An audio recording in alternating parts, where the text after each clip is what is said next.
America जिस युद्ध पर है उससे जुड़ी सबसे अहम अपडेट आप तक हम लेकर आए हैं। इजराइल और हमास की जंग में अब सबकी निगाहें उत्तरी गाजा पर लगी हुई हैं। यकीन करना मुश्किल है, लेकिन दावा किया जा रहा है कि इजराइल उत्तरी गाजा में लगातार 100 घंटे तक भयानक हवाई हमले करेगा।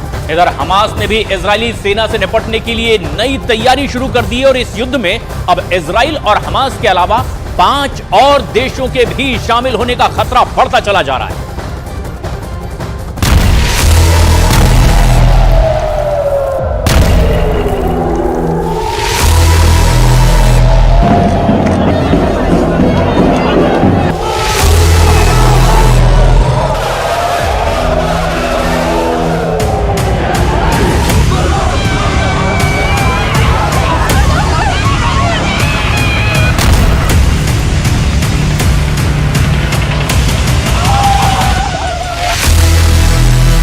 हमास तो ट्रेलर है, हिजबुल्लाह अभी बाकी है।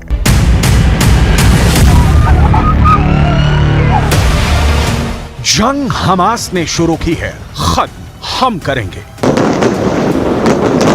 इजरायल के प्रधानमंत्री बेंजामिन नेतन्याहू गाजा में हमास के खिलाफ इस वक्त यही कह रहे हैं। 1 लाख इजरायली सेना, 2 लाख टैंक, 3000 लड़ाकू बख्तरबंद, 100 फाइटर जेट और 200 तोप उत्तरी गाजा को रौंदने के लिए आखिरी आदेश का इंतजार कर रही हैं। लेकिन सवाल उठता है कि क्या गाजा में हमास को इजरायली सेना कुचल पाएगी? क्योंकि लेबनान का आतंकी संगठन हिजबुल्लाह कुछ ऐसा करने जा रहा है जिसकी कल्पना शायद इजरायल ने भी नहीं की थी। 41 किलोमीटर लंबे और 12 किलोमीटर चौड़ी गाजा पट्टी पर जो खूनी गदर 7 अक्टूबर से हो रहा है, वहां अब हमास के साथ हिजबुल्लाह के लड़ाके जंग में कूद पड़े हैं। ये कैसा इत्तेफाक होगा कि जब उत्तरी गाजा को इजरायल रौंद रहा होगा, ठीक उसी वक्त हिजबुल्लाह के लड़ाके उत्तरी इजरायल पर अब तक का सबसे घातक और बेरहम हमला करेंगे।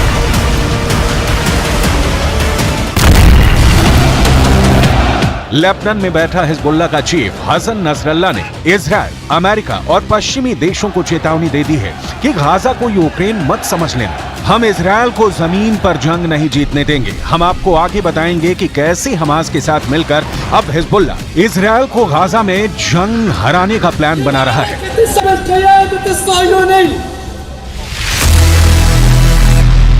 गाजा को जमीन में गाड़ दूंगा।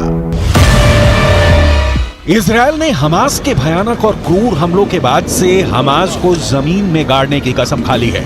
7 अक्टूबर के बाद से गाजा और वेस्ट बैंक में इजरायल के बेतहाशा हमलों ने गाजा और वेस्ट बैंक में 25,000 से ज्यादा इमारतें तबाह कर डाली हैं। इसमें गाजा में मौजूद इस्लामिक यूनिवर्सिटी भी शामिल है, जहां हमास के इंजीनियरों